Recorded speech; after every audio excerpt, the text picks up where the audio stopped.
So, welcome to the Sunday afternoon call. Looks like we've got quite a crowd today. Um, there's not really much to talk about today, and so we'll talk about not having much to talk about. Um, Ivan, will you go ahead and ask your question? Yeah, it's simply just consciousness. And is there a reason why the Buddha doesn't emphasize consciousness as much? And why does he include it in the 5 aggregates, I guess? All right. First off, let's say that in general English, consciousness has two precise different definitions. And when we're speaking in the terms of the teachings of the Buddha, we're using one of them. And commonly in English, we use the other definition of consciousness. So let's make sure then that we've got proper definitions of what we're talking about.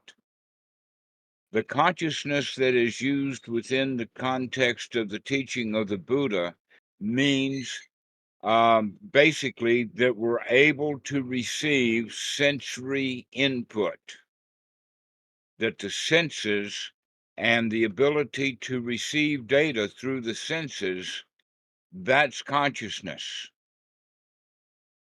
So we have eye consciousness, we have ear consciousness, we have touch consciousness in the body. And touch has two different kinds. One is the surface, and the other one is deeper, often referred to as proprioceptic. We have taste consciousness.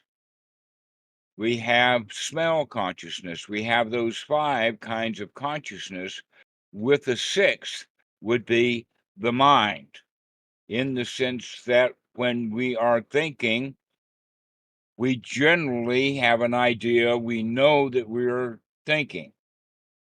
Now, the second kind of consciousness would be more of the thinking and the result of the thinking, the thought itself.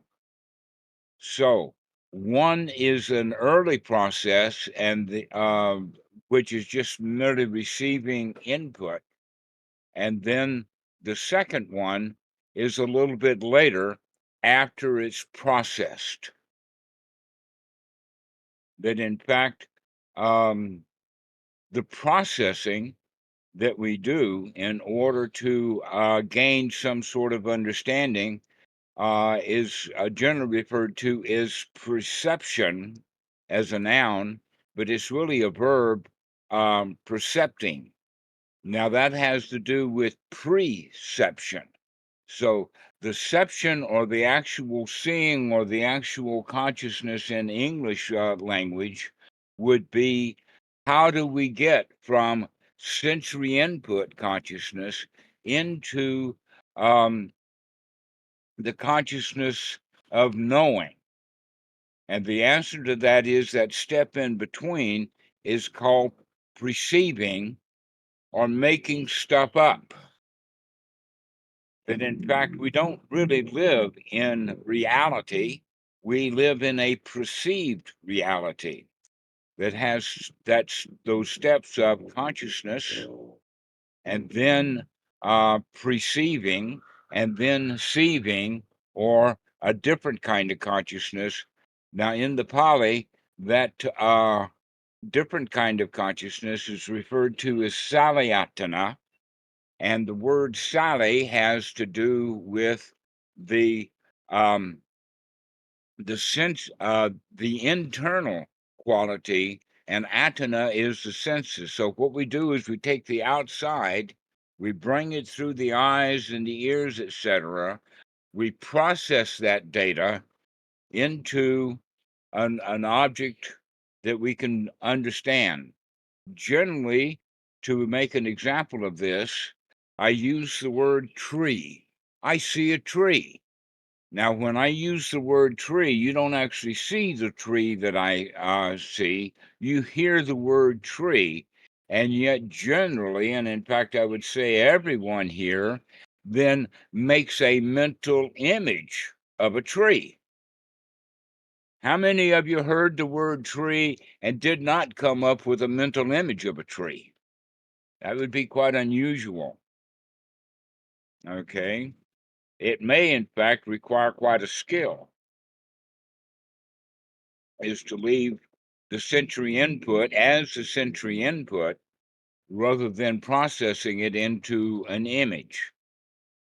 Now, the second part of that is that, well, the tree that you imagined is probably not the tree that I see, because I always use a fan palm, which is a very unusual tree. In fact, I only knew about that tree because I had seen one in a botanical garden in Sri Lanka. And then guess what? We wind up with one here in the yard. How many of you, unless you've heard this story before, how many of you had the image of a fan palm when you had the image of a tree? No, it depends upon what trees you've been seeing. Okay. So if you can understand that, then you can understand that we often miscommunicate because each person lives in a different reality. We don't live in the same reality.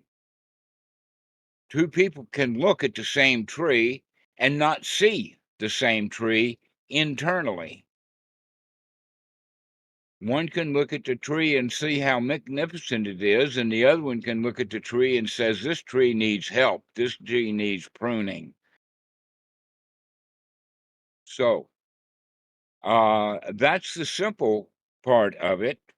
And that the really, I want to make sure that we can understand that actually the teachings of the Buddha is quite simple.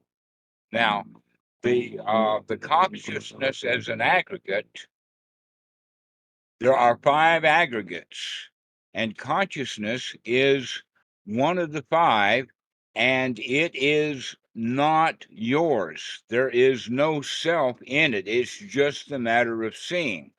And yet our language would be saying, I see, with the importance on the I or the self as opposed to merely seeing. Now, the 5 aggregates are nothing more than a restatement of the 4 foundations of mindfulness, except that in the state, the mind is broken from the 2 of them into 3, giving 5 instead of 4. So there are actually body and our feelings, and then 3 mind components: consciousness, perception, and sankhara. Now, you could say then that consciousness actually has both the forerunner and the result, and that we need to spend a bit of time on talking about what is referred to as sankhara. It's actually a very simple concept, but it has broad application. And because it's got broad application, people tend to make it more complicated than it is. And that's especially true when Westerners are translating the Pali word sankhara into English, because it's so broad that we don't really have a good word for it. So some of the words that are used would be concoction. Another one, which is actually fairly close, is called a pile. Just a pile. A pile of what? Whatever can be piled. That's what's in a pile. Stuck together, but it's almost sometimes not very strongly stuck together. It can be very loosely stuck together. It can be just sitting side by side. So, what we mean by sankhara then could also be a collection of things. For instance, you could have a collection of motorbikes, and one of them's in Timbuktu and the other one is in Paris. But in your mind, there's still a collection of motorbikes. Or if you're a real fanatic about motorbikes. Maybe you've had 20 or 30 of them in your lifetime.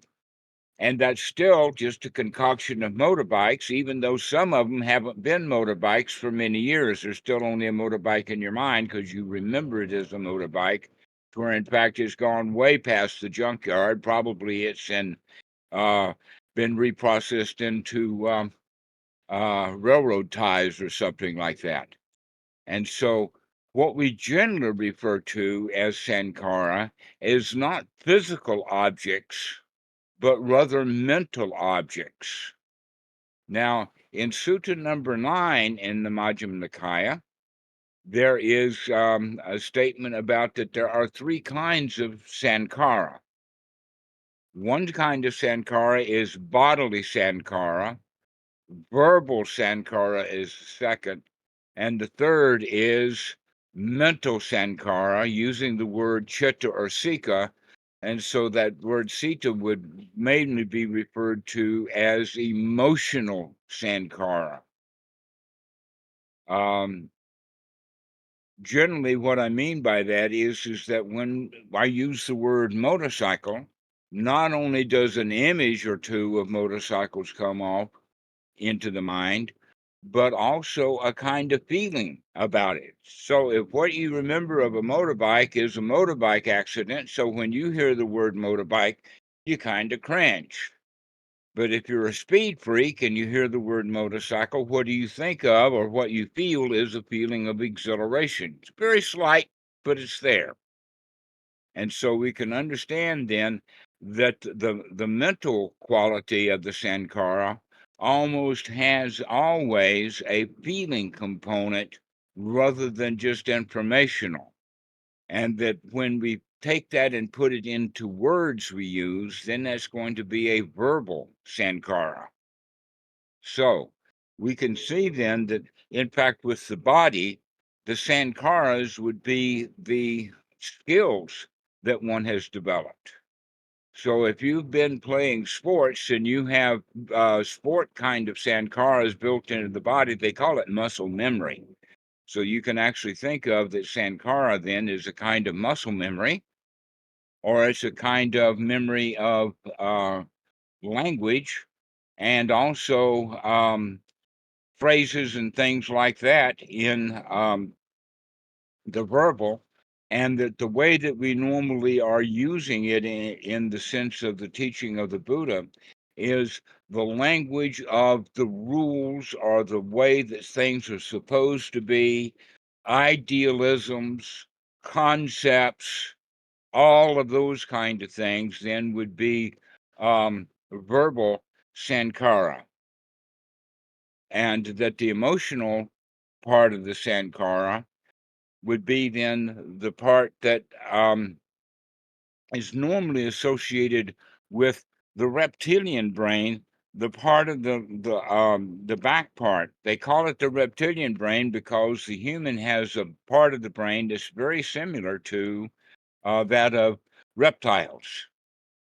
And so reptiles have feelings, and that the way that the human reptilian is made, it has a thing called an amygdala, a hippocampus, um, a set of glands called pineal glands, and pituitary glands, one on each side. And these then communicate with the adrenaline gland through electrochemical process. And so when fear comes into the amygdala, that sends information then through the pineal and the pituitary gland down to the amygdala, which then creates the chemical cortisol and adrenaline. What this really means then is that the body and our feelings are very, very closely related. So the mind and the body and the feelings are interrelated because we're all just an electrochemical processing machine. And so if we have these feelings, the sankhara, the mental sankharas, that's going to reflect on any and everything that we do.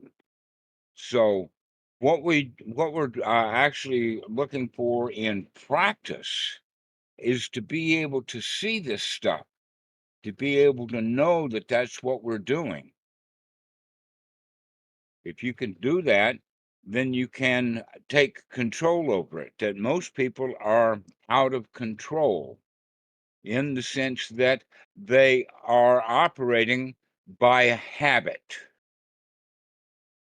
And that we often consider that habit process, in other words, the ground in way of normally doing things, is what leads to our dissatisfactions. That we didn't like stuff when we were a child, and so we grow up not liking or disliking the same things. An example of that is that you can watch a wildlife video and see, let us say, an animal eating another animal, and then you think, "Oh, that snake is eating a gecko. Oh, I don't want to eat geckos. Geckos don't taste good." Well, in fact, you've probably never eaten a gecko. Who here has eaten a live gecko? Anybody? No. Okay. Humans nowadays generally don't do that, but probably at one time, maybe 100,000 years ago, or maybe 600,000 years ago, we would eat a gecko. Why don't we eat geckos now? Is because our parents don't eat geckos and they don't feed geckos to us. And so we are not in the habit of eating geckos. One of the ways then that you can understand that is mom's home cooking is always the best. The kind yes, nobody wants to eat geckos, right? Why is that? It's because you didn't eat geckos when you were a child. That you liked the food that you ate when you were a child. It's your favorite. What is your favorite food? They ask the child, and the child will make up a story about his favorite food. And guess what? That food remains his favorite food for the rest of his life. Same thing, by the way, with a color. How many of you, when you were a child, had a favorite color? Ben, did you have a favorite color? Did they ask you, did you have a favorite color?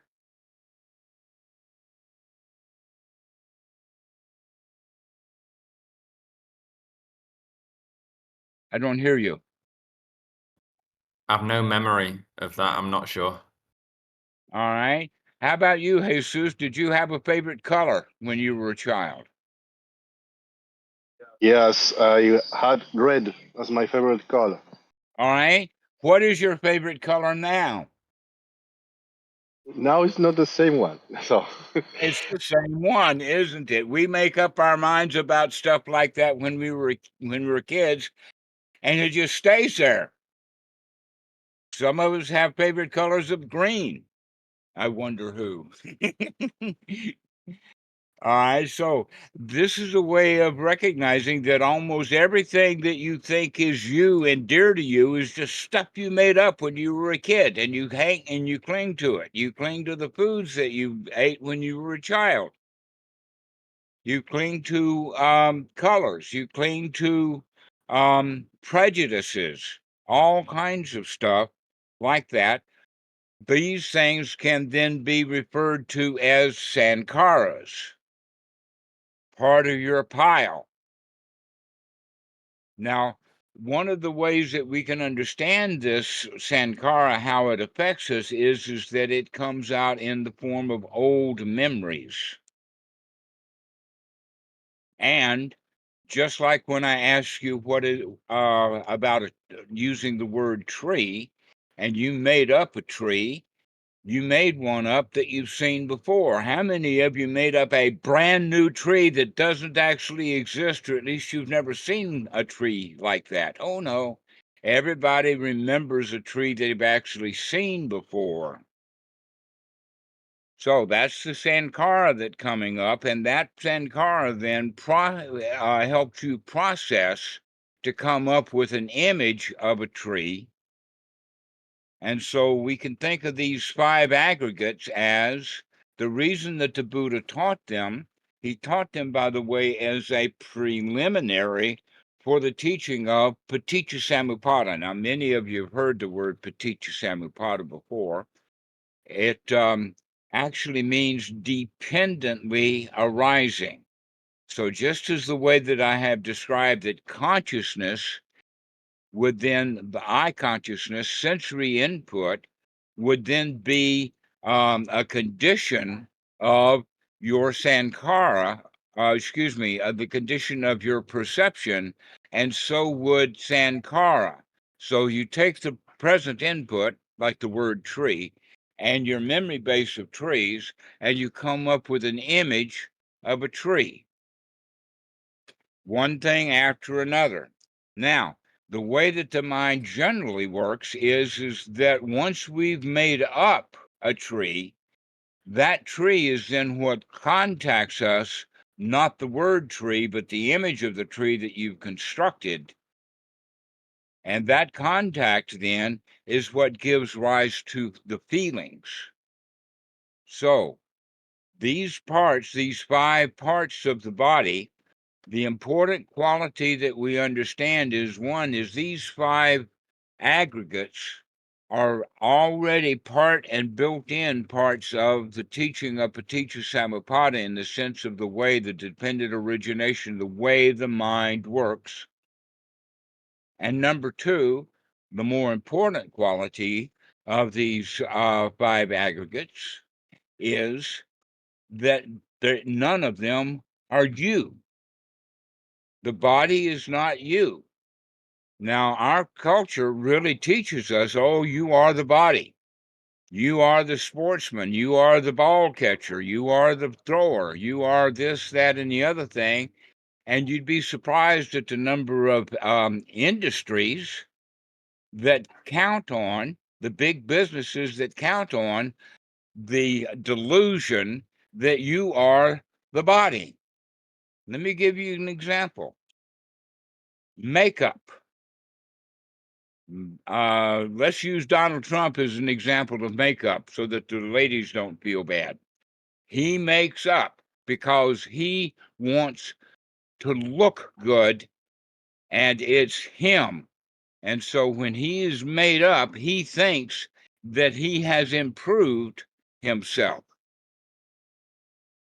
When women put on lipstick, it's part of the culture, it's part of the habit, and the women will put on the lipstick because they think that they're not good enough without the lipstick.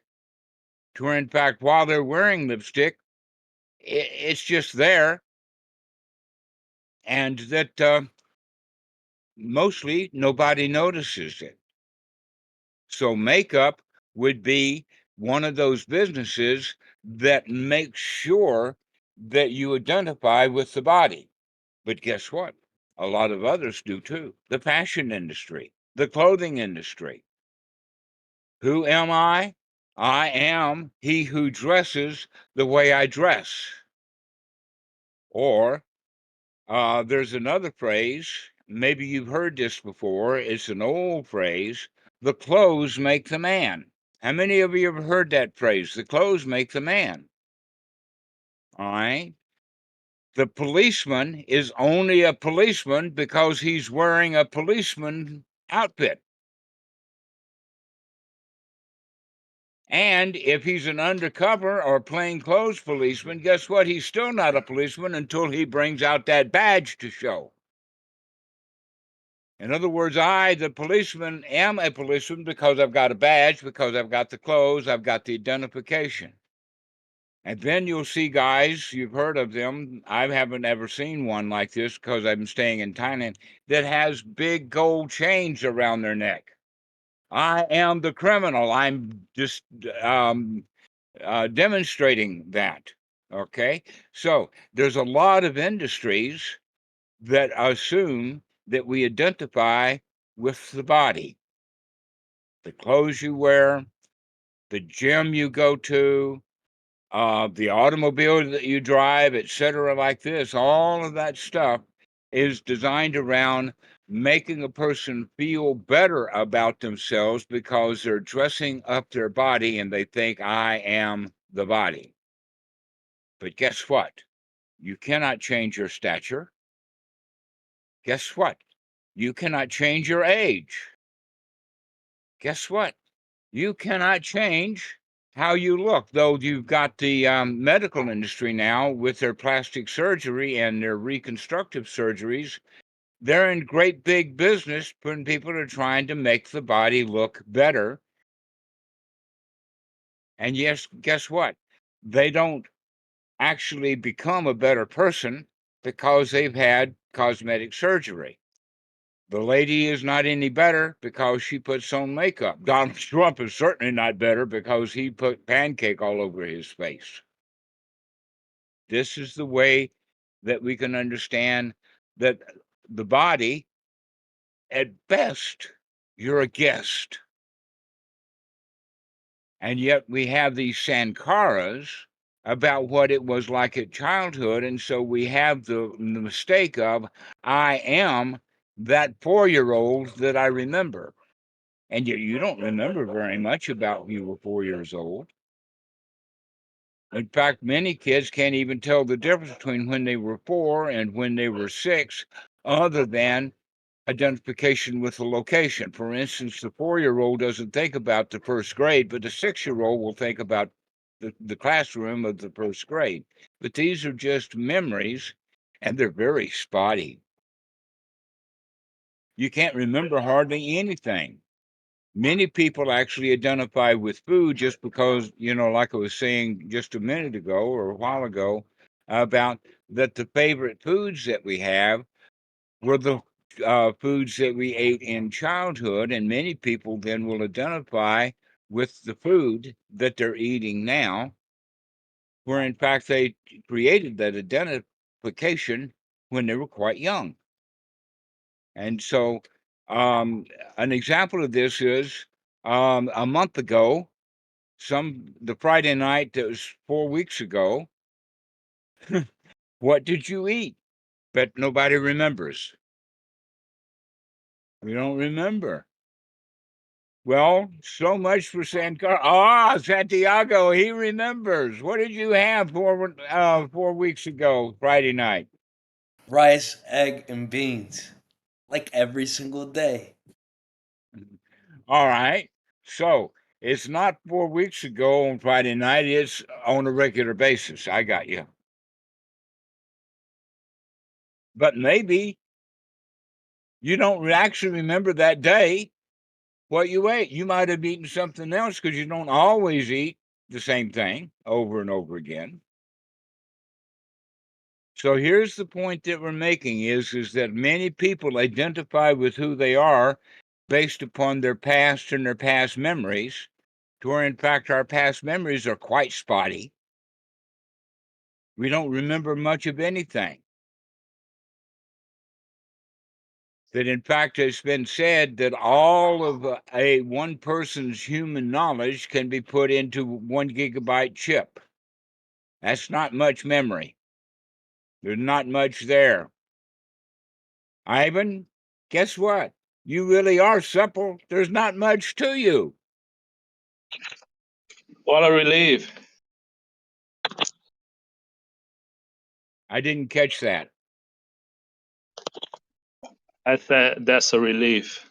Yes, that's a relief. Oh, what a relief it is. I don't have to be so complicated. I don't have to remember everything. That's a real big relief that we don't have to, and not only do we don't remember everything, we can't remember everything. Generally, what we do remember was because it impacted us, which actually meant that we were paying attention to it.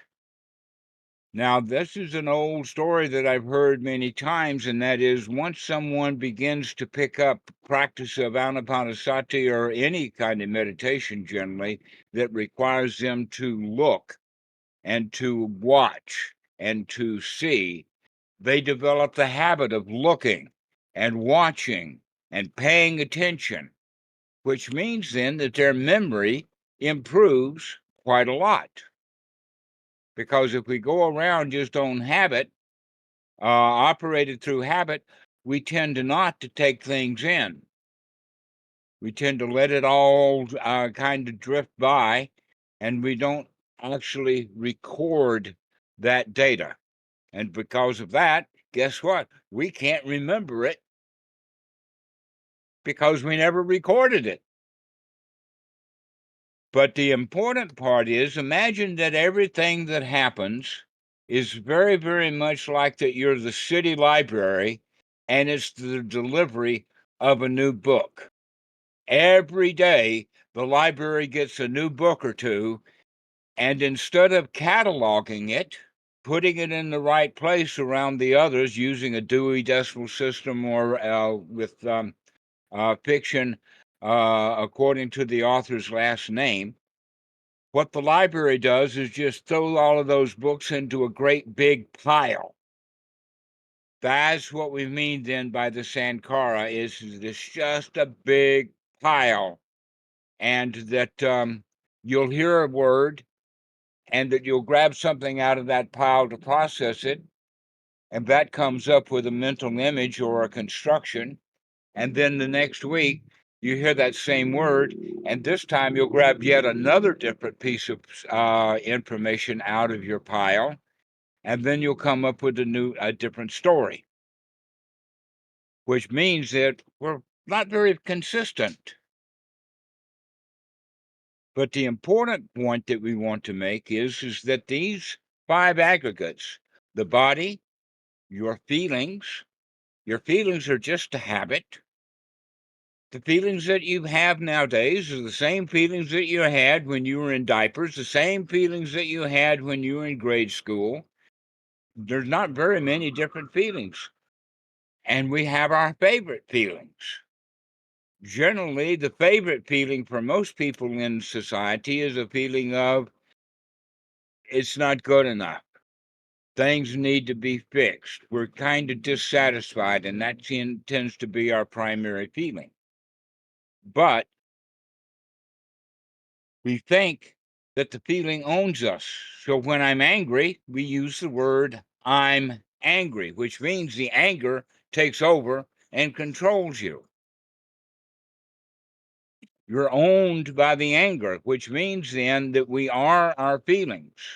But no, you can change your feelings. The same input can give you different feelings depending upon your mindfulness, your awareness, etc., like that. So that your feelings are not yours. The feelings that you have are the kind of feelings that everybody has. And you go from one feeling to another feeling to another feeling, back and forth all over the place. And not once did any of those feelings actually own you, or did you actually own those feelings. And so we can really say in that regard, feelings are not you. Feelings are not self.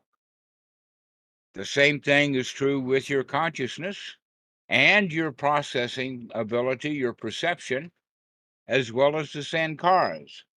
That's one of the most important qualities that we can have with this 5 aggregates, is to come away from knowing that all the constituent components, each one of them that makes up who you are, is not you.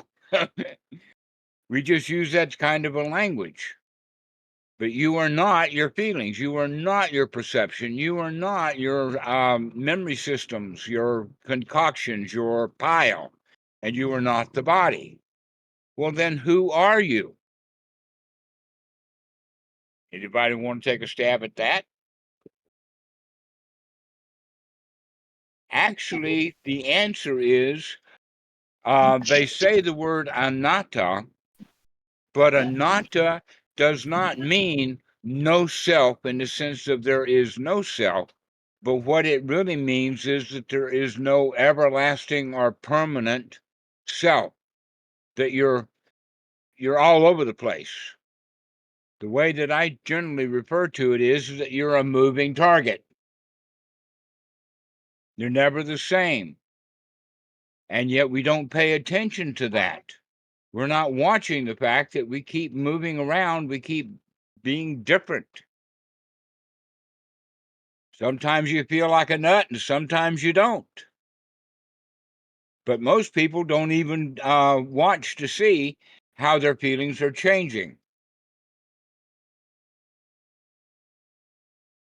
So that leads to another question that Ivan asked. Ivan, didn't you ask a question about trust? Yeah. Yeah. All right. What's your question about trust?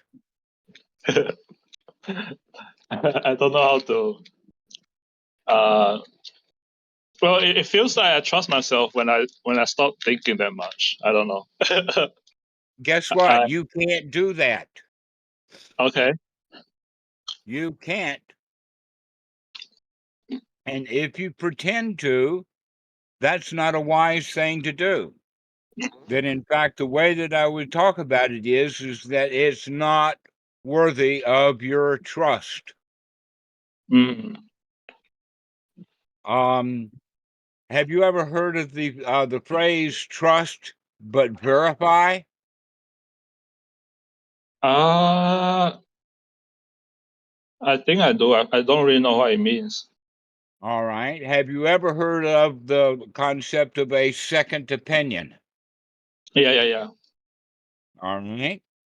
What I'm getting at is don't trust your intuition.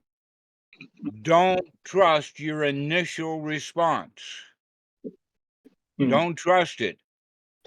Mm. What do you do instead of that? Is take another look. Look closely. Look deeply.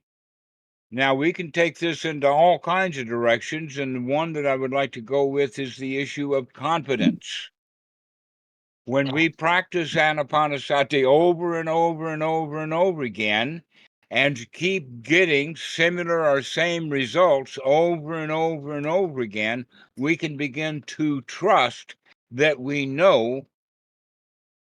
For instance, no matter how obstructed the mind gets, I trust, I know that I can, in fact, change from that unwholesome thought into a wholesome thought. I can come out of that. Now, what we're mentioning here now is there's a big, big difference between trust and fact. There's a big difference between trust and knowledge.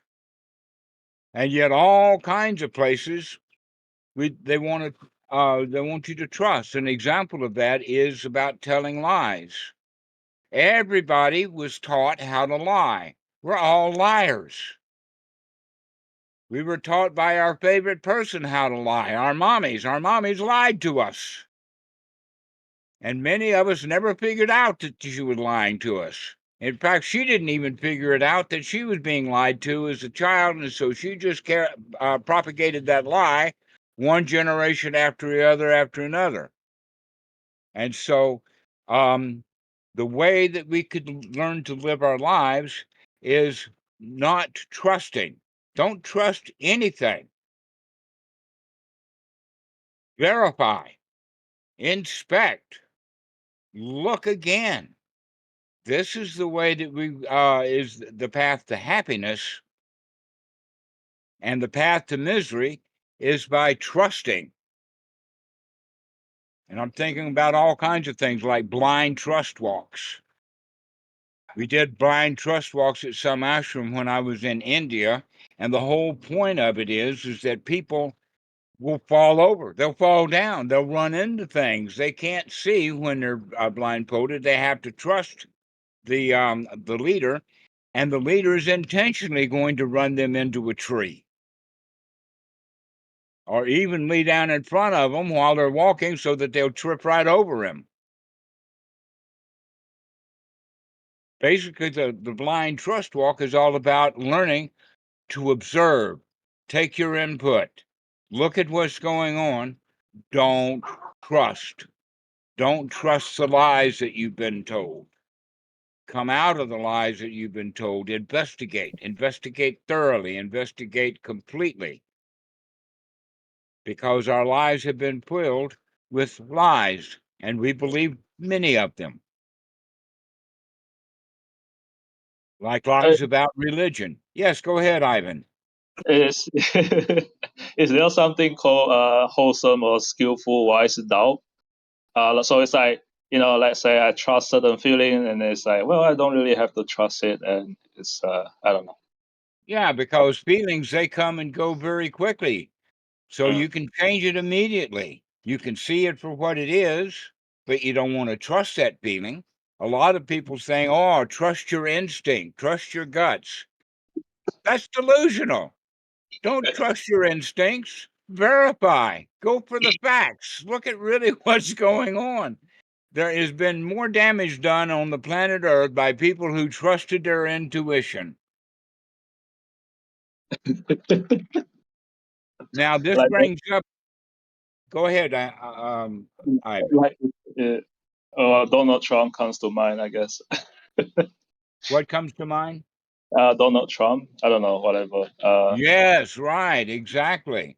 Look how many people trusted him when they voted, and now most of them are quite disappointed. Don't trust what a politician says. Verify. Look at more evidence. In fact, I've been watching the Republican Party since I was a child. What did I find? Richard Nixon. What did I find? Ronald Reagan. What did I find? The Bush team. And then I find Trump. I wouldn't believe anything that any Republican ever said. But then you look at the Democrats and you find that, well, they're not so trustable either. You can't trust them. So the thing to do is to verify. Make sure that you know the facts. And that's especially true when it comes to your own mind. Don't trust your own mind. Read it again. Look at it again. That in fact, this is something that the monks would do. They would sit with the other senior monks and listen and listen and listen until they began to hear and know the chant, and then they can start chanting over and over and over and over again. It's only when you repeated something many, many, many times do you actually know it. That's one of the reasons why kids get so freaked out about an exam, is because they really don't know the material because they haven't gone over it and over it and over it. And probably the easiest way to make sure that you know what's going to be on that exam is by paying close attention to the teacher in class. Listen to what he says.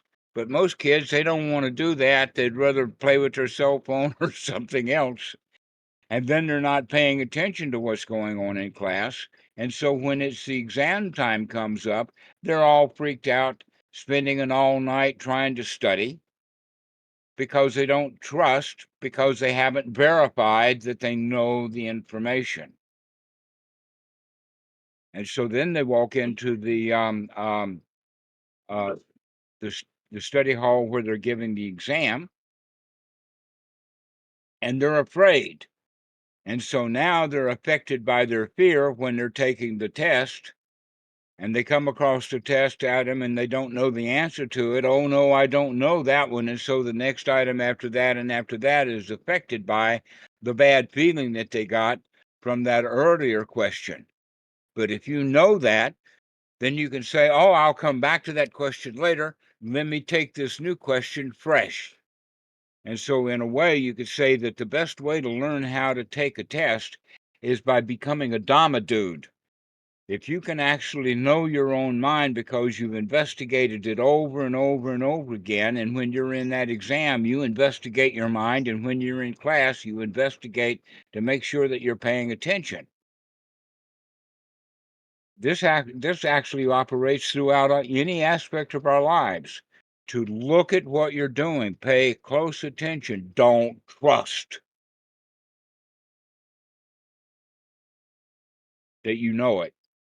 Keep looking, keep paying attention over and over and over again. The repetition, that this is actually an important quality of the mind, that the basic just touching it doesn't do it, just like having let us say, an old table that's gotten scruffy, just wiping it one time does not polish that table. You've got to polish and polish and polish and polish. And that's the way that we do it over and over again. So don't trust the first wipe. You got to keep going over it and over it again. And the best way to do that is by having fun with what you're doing. Enjoy what you're doing. So that's what I have to say, Ivan, about trust. Don't do that. That sounds like in this context, doubt can be very useful. Like doubt working. I don't know. Okay, we're using actually two different definitions of the word doubt. So let's cover that. Doubt generally has a feeling of not liking, but there's also a doubt that has a good, comfortable feeling. This is actually part of the teaching of the Buddha, is that in the beginning, everybody wants to know everything. Everybody wants to know, they want to know, they want to know, and they're not actually ever satisfied with knowing just enough. Because that doubt, that unwholesome doubt is there. But we can change that doubt from an unwholesome doubt into a wholesome doubt, in the sense of just, people ask me many questions and I often will give the answer of not sure. A more complete answer would be don't know and don't care. Normally what happens when we don't know is that we care. We think we should know. This is one of the big problems with taking a test in school. If you can walk into that test and say, I don't know the answers and I don't care, let me just have fun with it, you'd be surprised at how well you would do on that test. But if you're afraid that you're not going to make a good grade, you create your own reality. And in fact, that's how we live our lives anyway, is creating our own reality. Nobody lives in a real reality. It's not even possible.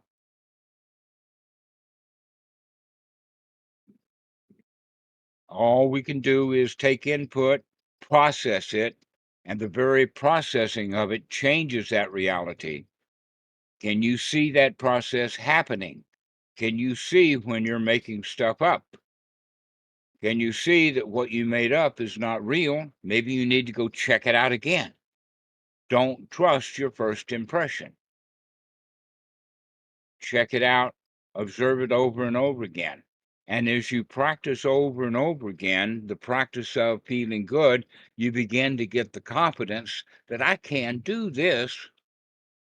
The same thing is true about playing the piano. Can you imagine walking out on the stage of the concert hall, and there's the orchestra, and they've got you billed that you're going to be playing Beethoven's Piano Concerto No. 5 or whatever like that, and you haven't practiced. You don't even know the music. You couldn't even whistle it. But don't you see, that's how most of us try to live our lives, unrehearsed. And we're going to wind up feeling bad and have the audience hiss and moan because we don't know how to play the music. Now take that again from the perspective of you practice daily, every day, over and over and over again. You keep practicing and practicing and practicing. So now when you walk out on that stage, you've got this wire. Yeah, you could do this. Easy peasy. So that's how we actually want to live our lives, is easy peasy, because we're well rehearsed.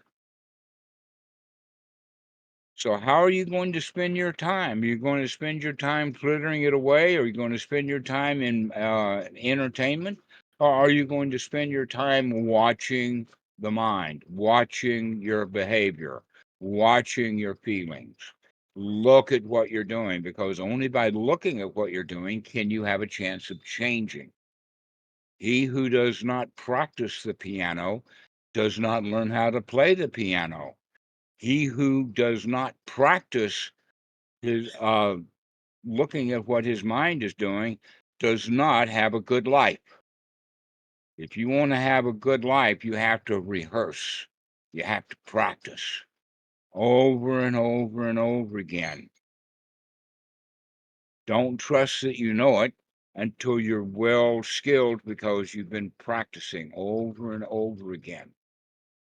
Those who mistake, I am the body, I am the feelings, I am the mind, I am consciousness, I am perception, I am the sankharas, those are the people who don't bother to practice. When you find out that you're not any of those things, that means that now you can start paying attention to those things as if they are merely aspects of the skills that you need to develop. This is what the teaching of the Buddha is all about. It's actually very easy to practice one time right now. But that's not going to get you anywhere. You have to do it again. It's easy to do it again, but you got to do it again. And then again, the next moment. It's easy to do, but you got to keep doing it over and over and over and over again. This is the important point. Now, we don't have to have a very complicated definition of Sankara. All we need to remember is that it's a pile of stuff that we get because we've had those things in our past. So any and everything that would be in the past that would be a Sankara would be volitions and wills and actions and all of that stuff that we've done in the past. And now we've got a big pile of it. But guess what? You can begin to change that pile. How do we do that? Is by putting new things on top of the pile. If you keep grabbing stuff from the bottom of the pile from the time that you were a child, you'll get the same kind of garbage up every time because memory rots. But if you can put in some new stuff, pile it on top of that pile, then when we begin to process tomorrow, guess what? We'll probably pull out something that's new, something useful, wholesome, and valuable, and process with that and come up with a whole new, different story. So that's the way that we do it. We keep practicing, which means we keep piling it on. And it's better to pile on good, wholesome, happy stuff at the top of it rather than keep digging into the bottom of the pile and pull up old stuff. Or, as most people do, they keep piling on over and over again the same old crap that they pulled out of it. No, let's start making some changes. Let's start changing our attitude from, oh, this is a lot of work, or oh, I might fail that, into it doesn't matter. I can handle it. Everything is okay. Life is easy peasy. And if you start piling life is easy peasy on top of your pile of Sankara, guess what you're going to come off with next time that you access that pile? Oh, easy peasy. I've seen that before. And so let's start putting a whole lot of easy peasy on top of our pile, and we begin to live our life like that. So, Jesus, is life easy peasy for you? What do you think? Yeah, it is now. Thank you. It is easy peasy. How about you, Santiago? That's pretty easy. Life is easy, huh? Deidre, hello, my friend. What do you think about today's talk? I think it's very good. Thinking, what about, is the joy a part of the practicing? Because you say make it playful, and then maybe that is why you can continue doing it, because you play with it. It's not like you said, the piano playing, like the concerto you want to give and you didn't rehearse. Like the Dhamma is also like inspecting your own mind. Play with it, have joy with it. Even now, lately I find a lot of time that I'm bored when examining my mind, but then maybe be joyful about that I found it. So I see something like that. This is there a connection between being not so serious and playful and inspecting your mind and practicing the Dhamma? Generally, when we use the word boredom and bored the way that you just brought that word up, most people don't like being bored. Yeah. Rather than actually looking at, hey, I got nothing to do and no place to go. Isn't that marvelous? Let's start having some boredom. I really love being bored because that means I got nothing to do. Yeah. Wow, what a relief. Yeah. Yeah.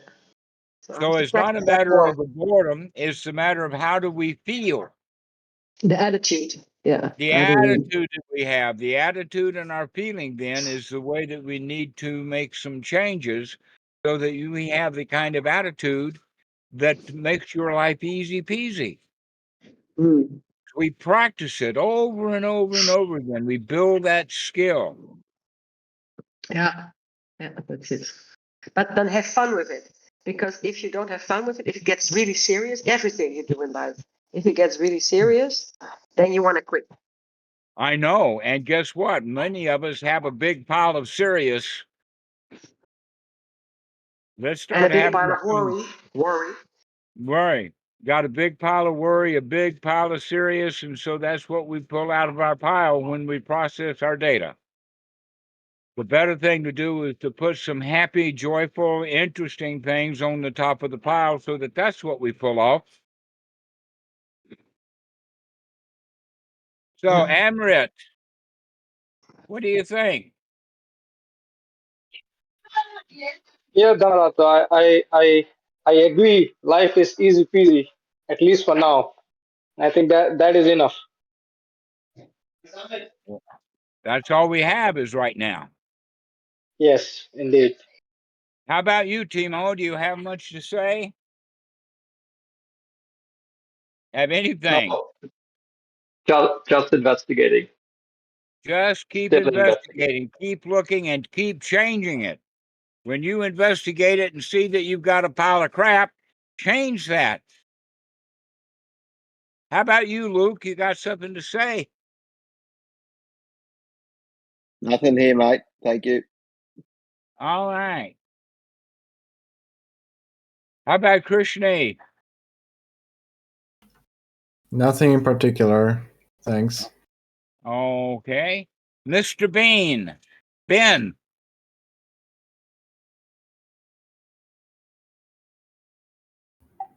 Nothing, nothing serious here. Just having fun, enjoying the company.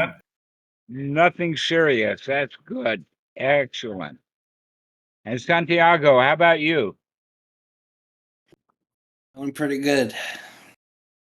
I like not taking it serious, but doing it. We have to practice with not joy. taking it serious because we've been practicing much of our lives being serious. So now we have to practice being not serious. So, Paul, what about you? You have something to say? I have been appreciating right attitude more and more nowadays. Good for you. Congratulations. How about you, Dean?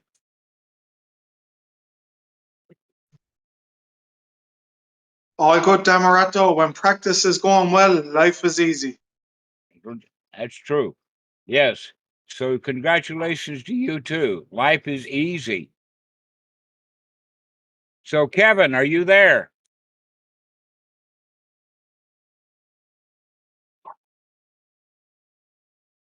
No, he wasn't there before. Anmol, how about you? Everything okay, Dhammarato. Thank you for all the reminders to practice. I didn't quite catch that. Micah, can you help me hear what she said? Everything is okay. Thank you for all of the reminders. All right. So how about you, Arjun? You got something to say? Yeah, whatever you said about practicing is, have a point in it. But I have one question, and that is, what about desires? Sometimes we get many desires in our life, and that cause suffering. I mean, when we don't able to achieve those desires or work for it. Micah, can you help me understand what he said? Not sure. Something about there being many. We may have many desires in life, and when we don't achieve those desires, there is suffering. Is that right, Arjun? Yes. All right. So that's the point. Be able to see that you've got those desires, and every time a new desire comes up, you say, "What? Down, boy, I'm having fun now." You know, that whole point about desire is that we don't desire the things that we've got. We've already got them. What we desire are the things that we don't have. So the easy way to live is by being happy with what we've got rather than wanting things that we don't have. If you want stuff you don't have, guess what? You've got work to do. Guess what? You don't like right now because you don't have what you want right now. So you begin to see, I want this and I want that, and you can change that from I want this and I want that into right now, I don't need it. Right now, I'm okay. And start practicing that over and over and over again. Right now, I don't have what I want, but I don't care. Everything is all right. So, Tima, do you have anything to say? Yeah, I think that's me again, Dhammarato. I have my name as Tima there. Okay, Tima. Okay, does anybody else? Oh, Gasana, it's good to see you again. It's been such a long, long time. It has. It's good to see you too, Dhammarato. A lot has happened in life, but everything's okay. Yes, it's all okay. All right, Mikey, why don't you take this thing home?